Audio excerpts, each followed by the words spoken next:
Hanky, 11 Alive News. Even though we don't know all the circumstances here, it is worth reminding everyone about a Georgia law meant to protect infants. The Safe Haven law gives mothers a safe and legal way to give up their babies rather than abandoning them.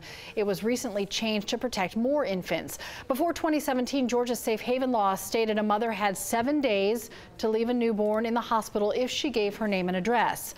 Now that mother has 30 days to leave a child with a fire or police station as well as a hospital.